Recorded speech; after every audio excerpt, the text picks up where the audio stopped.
It's been over 2 months since I started working as a doctor.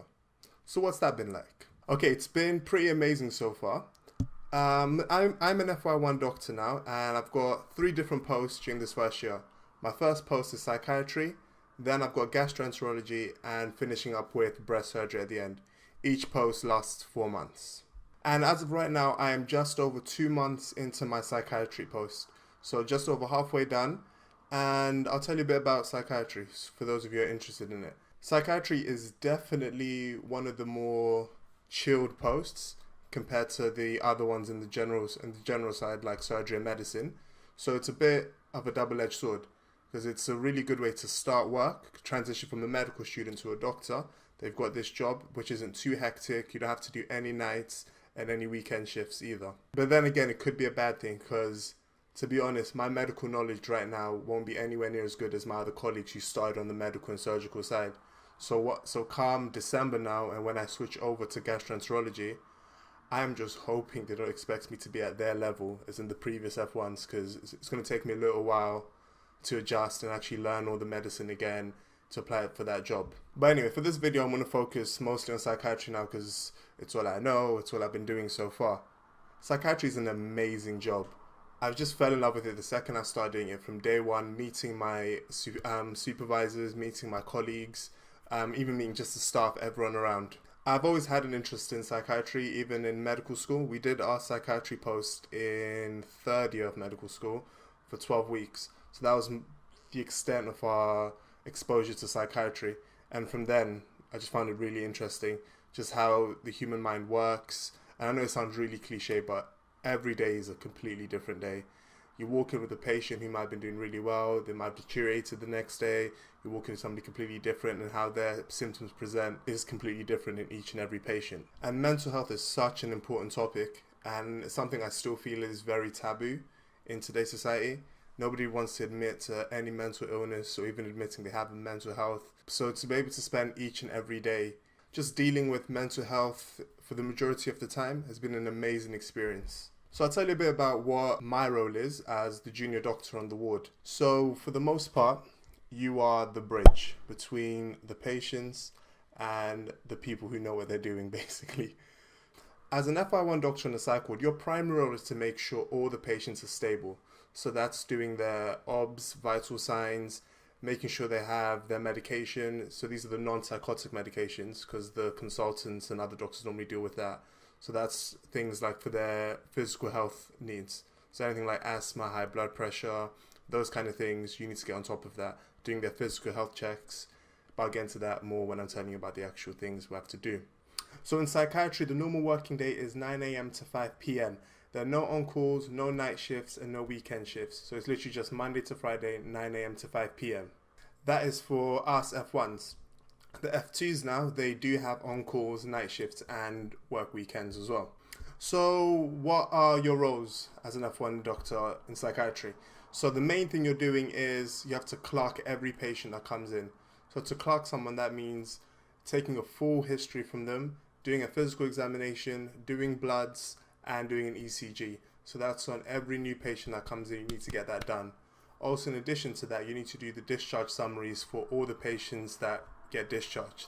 And believe me when I say that is a lot harder than it sounds. When taking the histories from psych patients can take a very long time because you're taking the entire history, not just the acute presentation, how they've come in. You're talking about the history of the presented complaint, how long they've been like this, their family history, personal development, what their childhood was like, did they have any friends growing up, how they did in school, how they view themselves for the future, all of those things. And the most important thing you need to do, and I cannot stress this enough, is you need to safety net. You have to ask about suicide and self-harm. If you don't ask about anything else, if you forget to ask the patient's name, forget to ask why they even come in today, that's okay. As long as you remember to safety net. You need to know, as soon as the patient is in your care now, you need to know whether or not they're a risk to themselves or anyone around them, and if they have got any plans to carry that out, okay?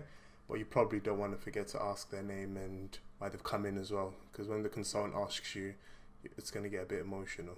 In my experience, a good history should take anywhere from 45 minutes to an hour. So that's each patient. Already just taking the history alone is taking up an hour of your time.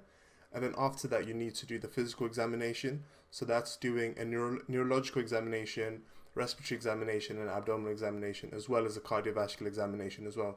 So you're just covering all bases just to make sure everything's okay, and if the patients have any medical conditions, you can get right on that and help them straight away as well.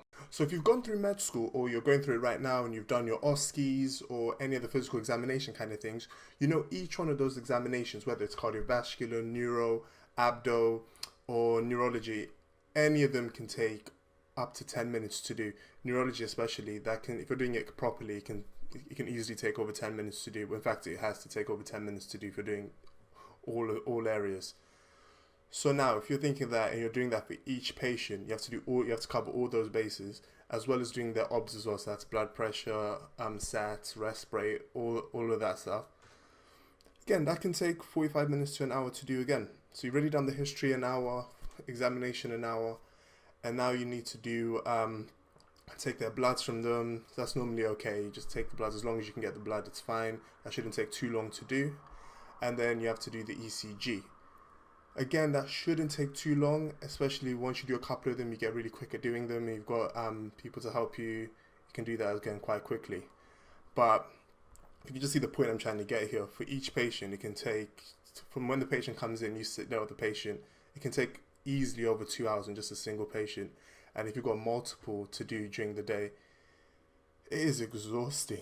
Psych is so draining. People say it's not as hectic as the other jobs, but from even the other doctors, the F2s who've done the other jobs before, they say they've never been as tired as they have been on psych, just because it's so draining. And that brings me to ward rounds. So if you didn't know what about ward rounds in psych, they're completely different than to medical and surgical side. Whereas on that side, you normally go around the bed, around the wards to each of the patients. In psychiatry, you sit in a room and the patients come to you. So I prefer that a lot more. Obviously, we've got our tea, biscuits, and you just sit in the room. But it can, well, I'll get to that now actually. So each patient that's coming in, the consultant's there. Your job as the F1 at that point there is to document everything that's happening in the ward round, who was there at the ward round, and you need to do how the patient is presented, how they are now, how they've got on since you last saw them, whether it was 2 days ago, a week ago. Talk about how they've progressed basically. You need to talk about any health issues they have, apart from mental health issues, any medication they're on, and the future plans, whether it's discharge or where is they're on right now, so the plans for them. In ward round, we normally see about 6 patients. That's the average. Normally goes, I say average, it's not the average, that's the minimum, because we normally do either 6 or above. And again, as I was saying before, each patient takes about an hour to do, so that does take up the majority of the day doing the ward round. So that pretty much sums up what your duties are on the ward in a nutshell, more or less. I hope I haven't forgotten anything. If I have, I'll just put a note around the video somewhere to include that. So I'll just tell you what my schedule is like Monday to Friday. So Monday mornings I've got clinics, so that's 9 a.m. normally so 9 till 12. So in clinics you've got your own office, you sit down and you see follow-up patients. To come in, you can make any changes you want to the medication, as long as you speak to a senior doctor first. Speak to the patient, see how they're getting on, and if they need any extra help. Hopefully they're sticking to their medication and they're getting a lot better. After that, normally on Mondays we've got teaching, so that's for all the junior doctors from 12 till 2. And then once that's done, you go back to the ward to do any jobs that need to be done. Normally by then, ward round should be finished, because we normally start ward round around 9-10 o'clock and it's done. So then after that, you're just clerking any of the new patients that have come in, or doing any discharge summaries for any patients that need to leave again, or doing any physical examinations for any patients that are getting sick. Tuesday mornings now, I've got supervision with my clinical advisor, so that I go to speak to him any issues I might have going on, or any projects I want to work on, such as audits or things going on into the future. So it's just about an hour in the morning on a Tuesday just to speak to my clinical advisor, let him know what's going on, a catch-up session, and anything I want to do in terms of career goals. Once that's done, you go back to the ward, you join the ward round, and the day goes on as normal. On Wednesdays, on my ward, my consultant's not in on a Wednesday, so it's just me and one of the other staff grades. So when it's us two, we just do the same thing again. We'll come in the morning, do the ward round, and after that, do any of the other jobs that need to be done. Thursday now, we've got post-grad teaching, and that's not even on site, that's at a different hospital. So we have to go there. It's about 15 miles away, so it's a bit of a drive to get there, and that normally takes up most of the morning, about 9 a.m. to 1 p.m. It's that, and then from, I actually remember the times, I'm just going to just tell you. Also, I've got something called Balam Group. So Balam Group is where once a week you come together and then one person gets to discuss a case that's impacted them. So whether it's made them feel anxious or anything, or it's something they thought they couldn't deal with, it's just a time to be able to just, I want to say, be vulnerable, just be completely honest with the rest of us, and just talk about how things are going on the ward and things you feel overwhelmed by, and hopefully we can all help each other out with that. Friday again, come in, do the ward round, do the jobs. At 12 p.m. on a Friday, there's grand round as well, which you can go to. My consultant's quite keen for me to go to that, so I'll go to that.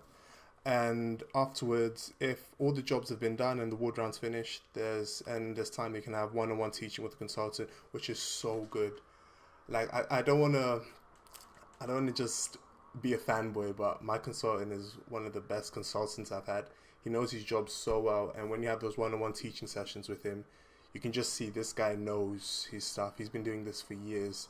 So I have one-on-one teaching session Friday afternoons with him. And then that concludes the week. And then no weekends, no on-calls, no nights, so the weekend is yours. I have to say, one of the most annoying things I found about psychiatry is no matter what, you can never see a patient or even be with a patient by yourself. So that's to protect you, basically. If it's aggressive patients, you could get attacked, and often if it's female patients, if they make any sort of allegation against you and you're the only one in there, then that is, trust me, you just do not want to pull the pin on that grenade. You just want to avoid that. So as a rule, when none of the doctors are allowed to be with any of the patients by themselves. So what that means is anytime you want to do any procedure, do any history taking, any bloods, anything like that, you need to find a member of staff that's free and that's willing to spend that hour with you, sitting there with the patient while you do what you do. And to be honest, this can be so frustrating because it just really slows down the day. Because no matter what you need to do, you always need to find somebody else, and they're busy people as well. The nurses are busy, so you need to find them and ask them to come and sit with you there. To be honest, I think that's my only gripe with psych so far. Other than that, it's been amazing. We've got, so annoying, I've left it in my locker, but we've got alarms.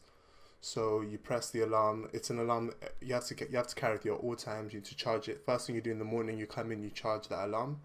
And if you press the button on it, and the alarm on the ward goes off, and pressing the button just means I need some help, so people come.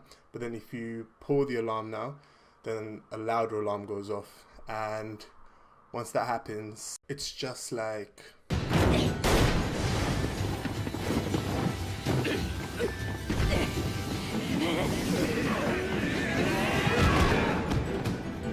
Okay, maybe not that dramatic, but literally people run. Whatever the staff are doing, they drop it and they run. They come in. So with that, you've got what we call the rapid trank team. So that's if you've got a patient that's being very aggressive, for example, that's going to physically attack you. If you pull that alarm, the rapid trank team will come in and they will administer medication in order to sedate that patient.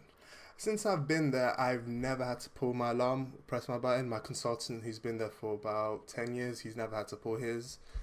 Some nurses have done it because often they have to deal with the patients at nighttime, and that's when they do get aggressive, because during the day, depending on what patient it is, they can go out for a bit, then come back. By nighttime, the ward closes, so they need to stay in.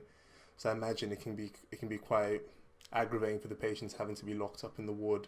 So most of the time, incidents happen during night, not during the day.